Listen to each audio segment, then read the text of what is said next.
A name has entered the Nancy Guthrie investigation that was not there before. Marcus, one word.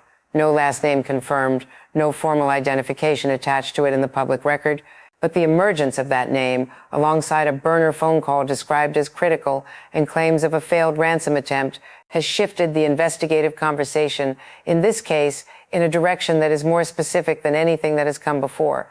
Someone made a call from a burner phone. That call is being described by sources as critical to the investigation. A name, Marcus, has surfaced in connection with that call or with information that emerged alongside it.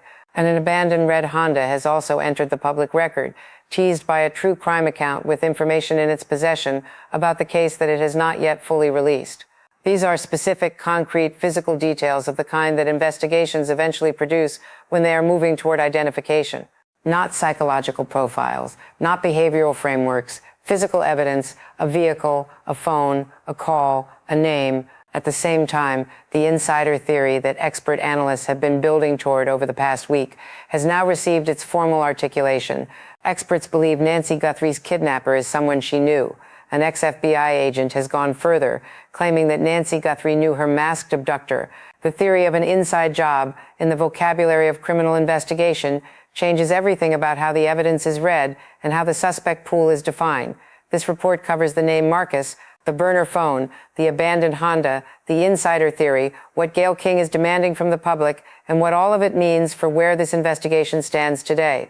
The emergence of the name Marcus in the Nancy Guthrie case is the most significant new development in the public investigative record in days, and it deserves careful, analytical attention rather than the breathless treatment it has received in some corners of the coverage.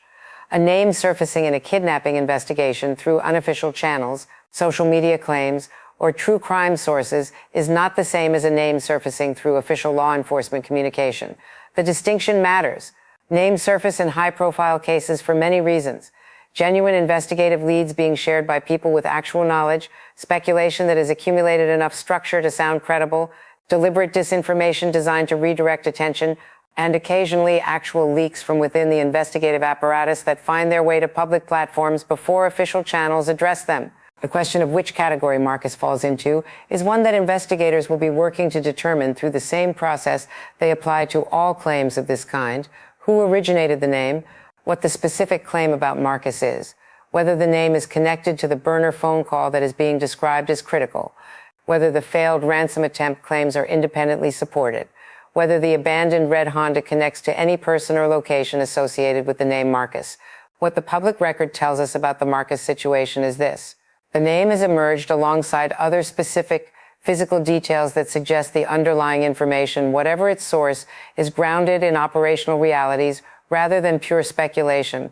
The burner phone call, the abandoned red Honda, these are physical objects and events that either exist or do not. They can be confirmed or denied by investigators with access to the investigative record. The fact that they are appearing alongside a specific name suggests that whoever originated the Marcus claim is also the source of those physical details, and that the physical details are what give the name claim its evidentiary context. The true crime page that teased the release of chilling new information, including details about the abandoned red Honda and the burner phone call, occupies a specific space in the investigative ecosystem of high-profile cases.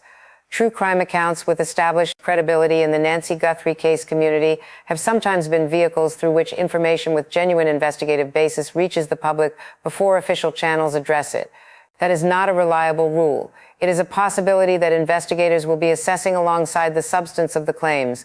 Sheriff Chris Nanos has responded to the detention claim that is also circulated this week.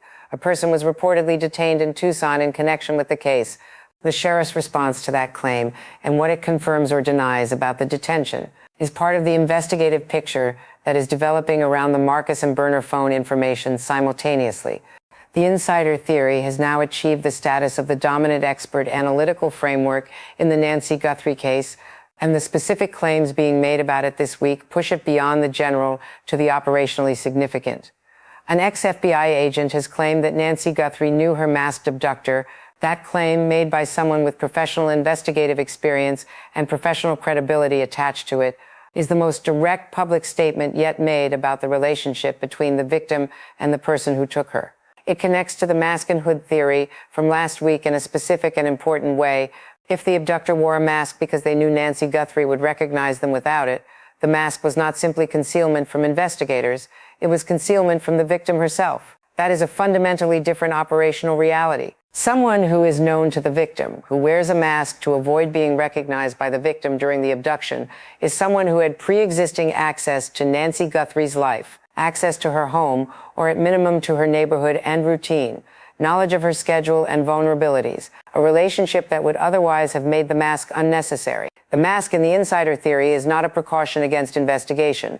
It is a precaution against being identified by the person being taken. The insider theory also changes the way investigators read the ransom notes.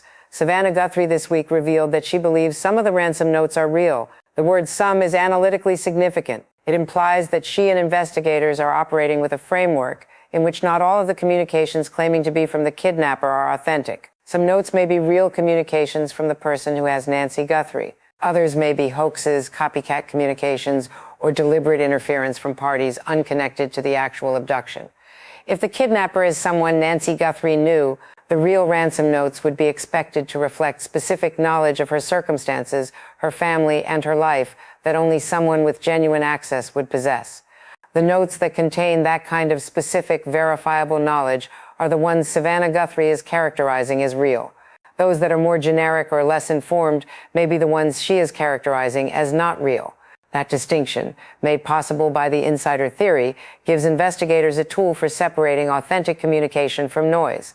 The involvement of a notorious serial killer's case as a potential roadmap for this investigation is another analytical development this week that deserves direct engagement.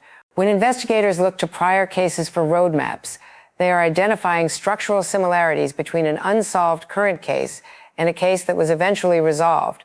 The specific serial killer case being referenced has not been fully identified in the public record, but the use of prior cases as investigative roadmaps is a recognized and established methodology in criminal investigation. If the Nancy Guthrie case shares structural similarities with a prior case that was eventually resolved, the resolution pathway from that prior case becomes a potential template for how this investigation might proceed. The insider theory, combined with the Marcus name, the burner phone call, and the abandoned Honda, creates a picture of an investigation in which the physical, behavioral, and relationship evidence is converging on a specific individual or a small set of individuals. Convergence of that kind typically precedes identification. Subscribe here if you want to stay with this investigation as that convergence produces its next development, because it may come very quickly. Gayle King's public statement this week added a celebrity and cultural dimension to the investigation that reflects the case's reach beyond the immediate investigative and journalistic communities. King issued what is described as a strong plea using the specific language that somebody knows something. That phrase has a specific resonance in the context of missing persons cases because it is simultaneously a statement of investigative reality and a call to action directed at the public. In any kidnapping case of this duration and complexity, it is statistically probable that more than the perpetrator knows something relevant to the case. Witnesses who saw something before or during the abduction. People who have heard something relevant in their communities. Individuals who have encountered Nancy Guthrie or encountered the person responsible for her abduction since February. King's plea, directed at that universe of people, is a form of public pressure that functions differently from law enforcement appeals. When a recognizable public figure with established credibility in a specific community appeals directly to the public for information, it reaches audiences that might not respond to a formal law enforcement request. People who have information but are reluctant to call law enforcement may be more likely to act after hearing a direct personal appeal from someone they trust and recognize. The plea also serves a secondary function in the case's public narrative. It maintains the case in the national consciousness at a moment when the investigation is entering a phase characterized by waiting, the waiting for the FBI's DNA analysis to produce a result, the waiting for the name Marcus to be confirmed or denied, the waiting for the true crime account to release the chilling information it is teasing. During periods of investigative waiting, public interest can dissipate. A high-profile public appeal maintains the engagement that keeps the case in view for both the public and for anyone who might have relevant information. The Pima County officer's statement that destruction is intentional in the context of a damning Nancy Guthrie claim is a development that introduces a dimension of the case that has not previously been prominent in the public record. Intentional destruction in an investigation context means that physical evidence has been deliberately eliminated or compromised.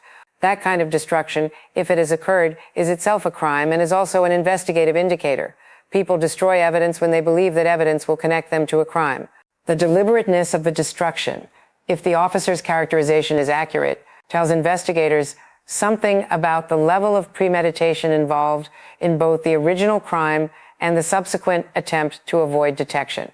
This claim connects to the insider theory in a specific way. Someone who knew Nancy Guthrie and who was present in spaces connected to her life would have had opportunities to destroy or remove evidence that a stranger would not have had. The ability to identify and eliminate specific pieces of evidence, rather than simply fleeing and hoping the evidence does not point back to you, requires knowledge of what evidence exists and where it is located. That knowledge, in this case, may be a function of the pre-existing relationship between Nancy Guthrie and her abductor. The grim truth about Savannah Guthrie's return to her morning broadcast is the final major development in this week's public record. And it is the one that connects the investigative and institutional dimensions of the case most directly to the human reality at its center. What the reporting describes as a grim truth about her return suggests that the context of Savannah Guthrie's continued on-air presence is more complicated than a simple return to professional routine. It implies that the return itself carries information about what she knows, what she has been told, or what she is choosing to communicate through her professional behavior in the context of an ongoing investigation. The grim truth framing connects to the UCLA criminologist's grim reality assessment from prior weeks and to the chilling theory about Nancy Guthrie possibly being disposed of after becoming no longer of value to the kidnapper. Together, these framings create a public atmosphere around the case that acknowledges the full range of possible outcomes without settling on any one of them as more likely than the alternatives. Savannah Guthrie's own statement that she believes some of the ransom notes are real is the most directly informative thing she has said about the investigation in weeks. The distinction between real and not real notes implies a process of assessment, either by her, by investigators, or by a combination of both. That process of distinguishing authentic communications from inauthentic ones requires a framework. The framework in the context of the insider theory is the presence of specific knowledge that only the real kidnapper would possess. Annie Guthrie and Tommaso Cioni have also issued a bold warning this week, consistent with the coordinated family communication shift described in prior reporting. The family is speaking. They are speaking in coordination. And the content of what they are saying reflects an awareness of the investigative state that is more specific and more directional than anything in the public record from the family in prior weeks. The investigative picture that assembles from all of these elements is one of a case that is approaching a threshold moment. A specific name has entered the record. A burner phone call is being described as critical. An abandoned vehicle is being connected to the case through true crime investigative reporting. The FBI's DNA analysis continues. The insider theory has been formally articulated by expert voices. And the family is issuing warnings that suggest they have reason to believe resolution is approaching. What resolution looks like in this case, when it arrives, and what it means for Nancy Guthrie and for whoever is responsible for her disappearance, are questions that the investigation is actively working toward answering. The insider theory, now formally articulated and supported by an ex-FBI agent's claim that Nancy Guthrie knew her masked abductor, requires a systematic re-examination of the evidence already in the public record, because the theory changes the meaning of that evidence in significant ways. Consider the DNA evidence first. Hair samples recovered from inside Nancy Guthrie's home were flagged as potentially critical. In a case where the abductor was a stranger, the presence of unidentified hair in the residence would immediately signal an intruder. In a case where the abductor was someone Nancy knew, the meaning of hair evidence is more complex. A person who was a regular visitor to the home would be expected to have left biological material in the space over time. Their DNA being present in the residence is not itself evidence of the abduction. What matters is the specific location and context of the hair within the home and whether the analysis produces a profile that matches against someone in Nancy Guthrie's known social circle. The FBI's analysis of the hair samples, which is still ongoing, takes on a different investigative character in the context of the insider theory. Rather than simply looking for an unknown profile that can be matched against databases of strangers, investigators may be testing the extracted profiles against DNA from specific individuals who had known access to the home. Comparative samples from people in Nancy Guthrie's life, collected either voluntarily or through other means, become the primary comparison tool in an insider-framed investigation. Consider the ransom notes next. Savannah Guthrie's statement that she believes some notes are real implies a discernment process.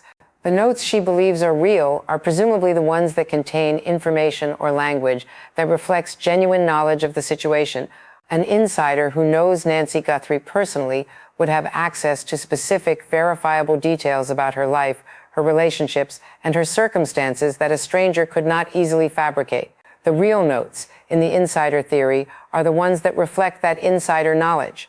Their content would be consistent with information that only someone who knew Nancy Guthrie could possess. The burner phone call that is being described as critical connects to the insider theory in a specific way as well. A person who knew Nancy Guthrie would have had access to her contact information, to the contact information of her family, and potentially to the relationships and social networks of the family in ways that a stranger would not. A burner phone call made to someone in the family's orbit from a person with insider knowledge of the family structure would be qualitatively different from an anonymous ransom demand. The specificity of the call, whatever was said, is what makes it critical rather than routine. The abandoned red Honda is the physical detail in this week's information that most directly suggests operational movement. A vehicle associated with the abduction, found abandoned, tells investigators something about the geography of the operation and about the perpetrator's movements before and after the crime. If the vehicle can be traced to a specific individual, and if that individual matches the name Marcus in the insider profile, the physical evidence trail and the behavioral analytical trail converge in the way that prosecutions are built on. The Pima County officer's statement that destruction is intentional adds another insider consistent element to the picture. A stranger who committed a kidnapping would be unlikely to know which specific pieces of evidence to destroy. An insider, someone with knowledge of the home and of what evidence might be present, would have a much more specific and targeted ability to eliminate relevant material. Intentional, targeted destruction of evidence in a crime scene is a behavioral indicator that the perpetrator had advanced knowledge of the space and of what needed to be removed. Together, these two elements compose a picture in which the insider theory is not simply an analytical framework, but an evidentiary framework that gives specific meaning to each piece of evidence already in the record. The DNA, the ransom notes, the burner phone call, the abandoned vehicle, the intentional destruction. Each of these is most coherently explained by the hypothesis that the person who took Nancy Guthrie was someone she knew and trusted enough to have regular access to her life. What the name Marcus represents in this framework is a potential specific identity within that insider category. If Marcus can be connected to the Nancy Guthrie social circle, and if the physical evidence connects to Marcus, and if the burner phone call connects to Marcus, the convergence of those three threads would represent the investigative breakthrough that the case has been building toward for more than 11 weeks. The serial killer case roadmap referenced in this week's reporting adds a historical investigative dimension that is worth examining briefly in this context. When investigators or analysts look to prior resolved cases for roadmaps, they are identifying cases where a similar analytical framework produced a successful resolution. If a notorious serial killer case involved an insider with a specific relationship to the victim, a burner phone communication, or physical evidence at the victim's residence, the resolution pathway from that case provides a template for how the Nancy Guthrie investigation might reach its own resolution. The use of case roadmaps is not simply academic pattern matching. It reflects the understanding that criminal investigations, while each is unique, share structural similarities that experienced investigators can leverage. If the pathway from suspected insider to confirmed identification and prosecution followed a specific sequence in a prior case, that sequence becomes a guide for what steps need to be completed in the current investigation. And each of the physical details emerging this week, the Marcus name, the burner phone call, the abandoned Honda, may represent steps on that pathway.